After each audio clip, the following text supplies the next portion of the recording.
నా వెనక ఉన్న మెమో గురించి చెప్తా. దానికంటే ముందు నేను మీకు ఏం చెప్తా అంటే, ఇప్పుడు ఏంది కాంగ్రెస్ ప్రభుత్వం ఉంది, ప్రజాప్రభుత్వం వాళ్ళు చెప్పుకుంటుంది ఏమని చెప్పారు, ప్రజాప్రభుత్వం అని. ప్రజాప్రభుత్వం అనేదానికి రేవంత్ రెడ్డి ప్రభుత్వం ఒక కొత్త అర్థం చెప్పింది. ప్రజాప్రభుత్వం అంటే జనం ఏమనుకున్నారు అంటే ప్రజలు ఏం కావాలనుకుంటున్నారు అట్లాంటి ప్రభుత్వాన్ని తీసుకొస్తారేమో, వీళ్ళు వస్తే మేము కావాల్సింది మేము అడగాలనుకుంది మాకు ఇంకేమన్నా మంచి చేస్తుందేమో అని అనుకున్నారు. కానీ రేవంత్ రెడ్డి సర్కార్ చెప్పిన అర్థం ఏంది అంటే, దానికి ప్రజాప్రభుత్వం అంటే ఏంది అంటే ప్రజలెవరు ప్రశ్నించని ప్రభుత్వం ఉండాలి. వాళ్ళకి ప్రజలెవరు ప్రశ్నించొద్దు, ప్రశ్నించకుండా ఉండే ప్రభుత్వాన్ని మేము తీసుకొస్తాం. ప్రజలు ప్రశ్నిస్తే కనుక వాళ్ళ మీద కేసులు పెడతాం. ఇదే ప్రజాప్రభుత్వానికి రేవంత్ సర్కారు ఇప్పుడు చెప్తున్న అర్థం అన్నట్టు. ఈ వెనకాలన్న మెమో ఉంది కదా, ఇది దీంట్లో మిగతా అన్నింటి విషయంలో ఎవరికి ఏం అబ్జెక్షన్ లేదు. కానీ ఇక్కడ కనిపిస్తుంది కదా, సోషల్ మీడియా సైబర్ నేరాలని ముందు పెట్టి సోషల్ మీడియాని ఉపయోగిస్తున్న వాళ్ళ మీద కేసులు పెట్టడమే ఈ మెమో వెనుక ఉన్న అర్థం. ఏం లేదు, సింగిల్ లైన్లో 40-45 పేజీల మెమో ఇది పోయింది అందరికీ, అన్ని పోలీస్ స్టేషన్లకి ఇక్కడ నుంచి పంపించిర్రు. కానీ ఇప్పుడు ఆ 45 పేజీలు చదవాల్సిన అవసరం లేదు. ఈ ఒక్క పదం చూస్తే అర్థమైపోతుంది. వీళ్ళ మీద సస్పెక్ట్ షీట్స్, హిస్టరీ షీట్స్ ఇస్తారు, అంటే రౌడీ షీట్లు అన్నట్టు అంతే. ఇప్పుడు మీరు సోషల్ మీడియా వేదికగా ప్రభుత్వాన్ని ప్రశ్నించిర్రు అనుకోండి, ఇన్ని రోజులు మీరు అరెస్ట్ అయ్యారు, లేకపోతే పోలీస్ స్టేషన్లకు తీసుకొని వచ్చి మిమ్మల్ని బెదిరించిర్రు, మీ ఫ్యామిలీ వాళ్ళని బెదిరించిర్రు అనుకోండి, రేపటి నుంచి ఏం చేస్తారంటే మీ మీద రౌడీ షీట్లు తెరుస్తారు. సింపుల్, అదే ఈ మేము వెనుక ఉన్న ఉద్దేశం. వీళ్ళు ఎన్నన్నా చెప్పొచ్చు, ముందుకేమన్నా మేము వేరే దానికోసం ఇచ్చినాం, ఇంకొకటి ఏమన్నా చెప్పొచ్చు, కానీ దాని ఉద్దేశం అదే. ఎందుకు ఈ మెమో వచ్చింది అంటే, ఇప్పుడు సోషల్ మీడియా కేసులలో ప్రభుత్వం మీద కోర్టులు ఎట్లా మాట్లాడుతున్నాయి ఏంది మనం అంతా చూసినాం. నిన్నగాక మొన్న నల్లబాలుకి సంబంధించిన నల్లబాలు తీర్పుల కోర్టు చాలా ప్రభుత్వాన్ని ఇక ఎట్లా అంటే అట్లా, మీరు అసలు ఏంది ప్రశ్నించే అవకాశం లేదా, మీరు ఎట్లా కేసులు పెడతారు ఇట్లా అది ఇది అని మొత్తం లెఫ్ట్ రైట్ ఇచ్చింది కోర్టు. ఇచ్చేసరికి ఇప్పుడు మరి సోషల్ మీడియా వేదికగా ఆయనకి నేను కోర్టు తీర్పు వచ్చేసరికి ఇక సోషల్ మీడియాలో కూడా సోషల్ మీడియా వేదికగా ఇంకా ప్రశ్నించేటోళ్ళు, అరే కోర్టు తీర్పు ఉంది కదా మనల్ని ఇట్లా మనకు రాజ్యాంగం కొన్ని హక్కులు కల్పించింది, కోర్టులు మనకి కొంత రక్షణగా ఉంటున్నాయి కాబట్టి మనం ప్రశ్నించవచ్చు అనే కాడికి వచ్చిర్రు కదా. అగో వాళ్ళని మళ్ళొక్కసారి భయభ్రాంతులకి గురి చేయాలి. ఎట్లా, మీ మీద రౌడీ షీట్లు ఓపెన్ చేస్తాం అనే లెక్క. పేరుకి బయటికి సైబర్ నేరగాళ్ళ నియంత్రణ కోసం అనేలాగా కనిపించినా మరి అట్లయితే దీంట్లో సోషల్ మీడియాకి సంబంధించింది ఎందుకు వచ్చింది అనేది ఇప్పుడు ప్రభుత్వం చెప్పాలి. ఇప్పుడు రైతులు కావచ్చు, నిన్నగాక మొన్న మొత్తం యూరియా కోసం ఎట్లా రోడ్ల మీద నిలుచుంటున్నారు, ఏంది యూరియా దొరుకుతలేదు అని రైతులందరూ ఎట్లా రోడ్ల మీదకి వస్తున్నారు చూసినాం కదా మనం. ఆ రోడ్ల మీదకి వచ్చి రైతులు మాట్లాడినాయి అవి ఇవి సోషల్ మీడియాలో తిరుగుతున్నాయి. రేపు పొద్దున అట్లాంటివి వస్తే కూడా, అట్లాంటివి పెడితే కూడా ఏదన్నా ఎవరన్నా సోషల్ మీడియాలో పెట్టిరు అనుకోండి, వాళ్ళ మీద కూడా కేసులు పెట్టవచ్చు, వాళ్ళ మీద కూడా రౌడీ షీట్లు ఓపెన్ చేయొచ్చు, చేస్తారు కూడా. దీని వెనుక ఉన్న ఉద్దేశం ఇదే. మొత్తం అందరినీ ఎక్కడికక్కడ అణిచేయాలి, ప్రశ్నించే గొంతులు ఉండొద్దు అంతే. ప్రభుత్వం కోరుకుంటుంది ఏంటి అంటే ప్రజాపాలనలో ప్రశ్నించే గొంతులు ఉండొద్దు అసలు, ఏ రూపంలోనైనా సరే అణిచేయాలి వాళ్ళని. అయితే అరెస్టులు చేయాలి, లేకపోతే వాళ్ళ మీద రౌడీ షీట్లు తెరవాలి, లేకపోతే ఇంకొకటి చేయాలి, కానీ మొత్తం అణిచివేయాలి. నిజంగా ఇట్లా అణిచేయాలనుకుంటే, ఇట్లా చేయాలనుకుంటే తెలంగాణ రాష్ట్రం వచ్చేదా? తెలంగాణ రాష్ట్రం కోసం ఉద్యమం జరుగుతున్నప్పుడు ఎన్ని కుట్రలు ఎదుర్కొని ఉంటారు, ఎన్ని చూసి ఉంటారు తెలంగాణ ప్రజలు. ఇట్లాంటి వాటితోని అణిచేస్తామనుకుంటే మూర్ఖత్వం అవుతుంది. అది చాలా చెప్తున్నా కదా నేను, తెలంగాణ ఉద్యమం అప్పుడు ఇంతకంటే ఎక్కువ కుట్రలు జరిగినాయి. ఇప్పుడు ఈ మెమో బయటకు వచ్చింది, కానీ వెనకాల తెలంగాణ ఉద్యమం జరుగుతున్నప్పుడు ఎన్ని కుట్రలు చేయాలో అన్ని కుట్రలు చేసిరు. అయినా ఎక్కడా తెలంగాణ వాళ్ళు భయపడలే. తెలంగాణ గడ్డకు ఆ పౌరుషం ఉంటుంది, తెలంగాణ బిడ్డలకు ఆ పౌరుషం ఉంటుంది. తెలంగాణను సాధించుకోకపోయేటోళ్ళు గిట్ల ఈ మెమోలకి దీనికి దానికి భయపడితే అసలు తెలంగాణ ఉద్యమంలో గంతమంది, వందల మంది, వేల మంది, లక్షల మంది వచ్చి తెలంగాణ ఉద్యమంలో పాల్గొనేటోళ్ళ ఎక్కడికక్కడ. ఆ రోజు సింగరేణి జేఏసీ తెలంగాణ ఉద్యమంకి వస్తే వాళ్ళని ఆపే ప్రయత్నం చేసిరు. వేరే ఉద్యోగులు ఉద్యమంలలో పాల్గొంటాము అంటే వాళ్ళకి మేము గవర్నమెంట్ ఉద్యోగులు వాళ్ళు వీళ్ళు పాల్గొనొద్దు అని మెమోలు ఇచ్చిర్రు, చాలా చేసిర్రు, అన్నీ చేసిర్రు. కానీ ఎక్కడ భయపడలే తెలంగాణ బిడ్డలు. మాకు తెలంగాణ రాష్ట్రం ఒక్కటే కావాలి, తెలంగాణ రాష్ట్రం కోసం ఎందాకైనా పోతామని తెగించి కొట్లాడిర్రు. అట్లాంటి వాళ్ళు మీకు ఇప్పుడు మీరు చేస్తున్న పాలనని గద్దెదించేందుకు ఎందాకైనా తెగించి కొట్లాడరు అనుకుంటున్నారా? అసలు ఎందుకు చేస్తున్నారు ఇట్లాంటి మూర్ఖపు పనులు? ఒక్కసారి ప్రభుత్వం ఆలోచించుకోవాలి. సోషల్ మీడియాలో ఇన్ని రోజులు రాక పోస్టులు పెడితే వాళ్ళకి ఇబ్బంది అవుతుంది కదా, సో దాని మీద తీర్పు వచ్చింది. ఎట్లా ఇక సోషల్ మీడియాలో పోస్టులు పెడతా ఉంటారు, మళ్ళీ మాకు ఇబ్బంది అవుతుంది. ఎవరైనా సరే ఇప్పుడు మనకి లగచెర్ల రైతులది చూసినాం కదా మనం.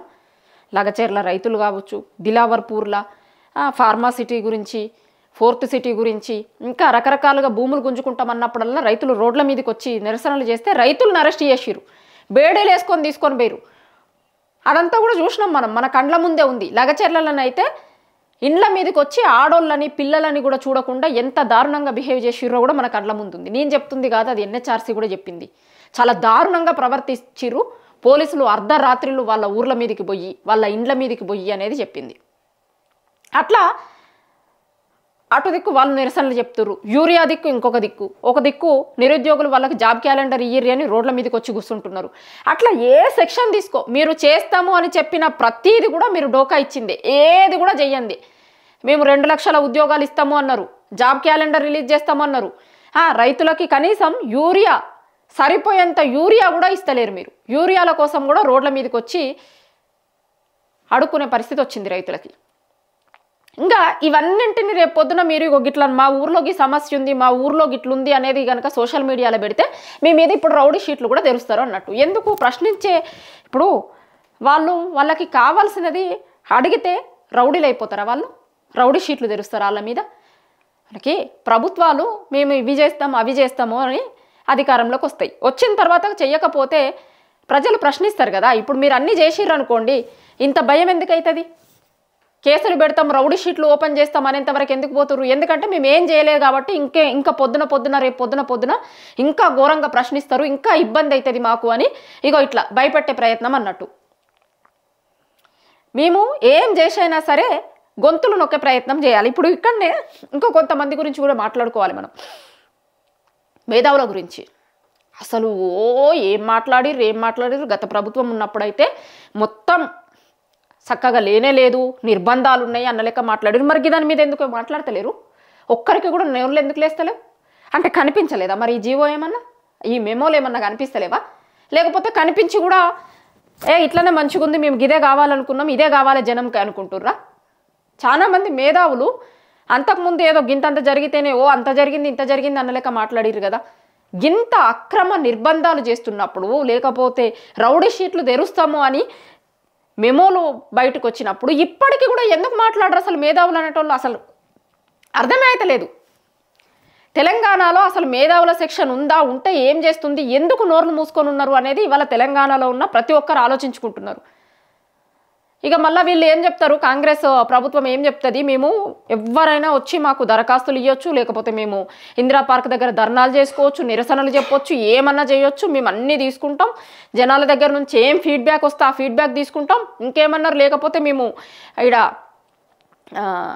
క్యాంప్ ఆఫీస్లో అక్కడికి కూడా వచ్చి దరఖాస్తులు ఇవ్వచ్చు, గాంధీ భవన్కి వచ్చి దరఖాస్తులు ఇవ్వచ్చు, మాకు ఏమన్నా చేయొచ్చు, లేకపోతే ఎవరికైనా సరే ప్రజాప్రభుత్వంలో నిరసన తెలిపే హక్కు ప్రతి ఒక్కరికి ఉంటుంది, మేము స్వాగతిస్తాం, మాకు ఏమన్నా చెప్పొచ్చు అని అన్నారు కదా. మరి ఏమన్నా చెప్పొచ్చు అన్నప్పుడు ఇట్లాంటివి ఎందుకు వస్తున్నాయి? ఇప్పుడు ఏమన్నా చెప్పొచ్చు, మాకు ఫీడ్బ్యాక్ ఇయ్యిర్రి అన్న లెక్క మాట్లాడినప్పుడు మరి ఎందుకు వస్తున్నాయి? మీ దగ్గర రాకొచ్చి ఫీడ్బ్యాక్ ఇచ్చేటోళ్ళు ఉండరు, కొంతమంది సోషల్ మీడియాలలో పెడతారు. సోషల్ మీడియాలలో పెడితే ఎట్లా చేస్తున్నారు మీరు? ఎట్లా అర్ధరాత్రిల పూట ఒక్కొక్కరినైతే తలుపులు బద్దలు కొట్టి, లేకపోతే మధ్యలో ఎత్తుకొని వచ్చుడు, పోలీసు వాళ్ళు పోయి మఫ్టీలల్లో వాళ్ళ ఇండ్ల చుట్టూ తిరుగుడు, రెక్కీ చేసుడు, ఇవన్నీ కూడా చూస్తున్నాం మనం. సోషల్ మీడియాలో అరెస్ట్ అయిన ప్రతి ఒక్కరు ఇట్లనే అరెస్ట్ అయ్యారు, రెక్కీలు చేస్తారు, నెలలు వాళ్ళ ఫ్యామిలీ వాళ్ళు ఎటు పోతే వాళ్ళ వెనకాల వాటు పోతారు, ఇంటి దగ్గర ఉంటారు, అర్ధరాత్రిలో వచ్చి తీసుకొని పోతారు, ఏదో దొంగల్ని లేకపోతే తీవ్రవాదుల్ని ఉగ్రవాదుల్ని కదా అరెస్ట్ చేస్తారా, అట్లా అరెస్టులు చేసిపోయారు. గతంలో మనం చూసినాం కదా నల్లబాలు కేసుని. అదే విషయంలో కోర్టు సీరియస్ అయ్యి ఇట్లాంటివి చేయొద్దు అని చెప్పేసరికి ఇక అట్లా పోతే మళ్ళీ అయ్యేటట్టు లేదు, మళ్ళీ కోర్టు తిట్టేటట్టు ఉంది, మీకు గతంలోనే చెప్పినాం కదా ఇట్లా చేయొద్దని, మళ్ళీ ఎందుకు చేస్తున్నారు అని కోర్టు తిట్టేటట్టు ఉంది కదా అని ఇప్పుడు ఎట్లా మళ్ళీ ఇంకా రివర్స్లో వచ్చి ఇట్లాంటి మెమోలు రిలీజ్ చేస్తారు. దీని ఉద్దేశం ఒక్కటే, సోషల్ మీడియాలో పోస్టులు పెట్టేటోళ్ళ మీద రౌడీ షీట్లు తెరవడమే దీని వెనకాల ఉన్న ఉద్దేశం. కానీ తెలంగాణ ప్రజలకి కూడా చాలా క్లారిటీ ఉంది. మీరు ఎన్ని నిర్బంధాలు పెట్టినా, చాలా రోజుల నుంచి అరెస్టులు కూడా చేస్తారు కదా, చాలా మందిని సోషల్ మీడియాలో పోస్టులు పెట్టిన వాళ్ళని ఇంకొకటి అరెస్ట్ చేస్తారు. నన్ను ఆగుతున్నాయా? జనాలు తెలంగాణ గడ్డకు ఆ ప్రశ్నించే తత్వం ఉంటుంది. ఖచ్చితంగా భయపడేటోళ్ళు ఎవరు ఉండరు తెలంగాణలో. వాళ్ళకి ఇబ్బంది అయినప్పుడు ఖచ్చితంగా ప్రశ్నిస్తారు. ప్రశ్నించడం కూడా తప్పవుతుంది. మమ్మల్ని ప్రశ్నించొద్దు, మేము చెప్పినట్టే వినాలి, మేము చెప్పినట్టే నడుచుకోవాలి జనాలు, అసలు కనీసం ఏమన్నా ఇబ్బంది అవుతున్నా సరే ఇబ్బంది కాలేదు మంచిగా ఉంది అన్న లెక్క మాట్లాడాలి జనం అంటే, జనం ఎవరు అట్లా మాట్లాడరు. ప్రభుత్వంలో ఉన్నోళ్ళకి మంచిని చెడుని రెండింటిని స్వీకరించే ధైర్యం ఉండాలి, రెండింటిని స్వీకరించాలి.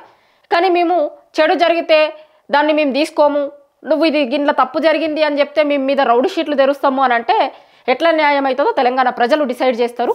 ఖచ్చితంగా తెలంగాణ ప్రజలు ఇదంతా చూస్తున్నారు. మీరు ఇచ్చిన మెమోలకి ఆన్సర్లు తొందరలోనే మీకు తెలుస్తాయి.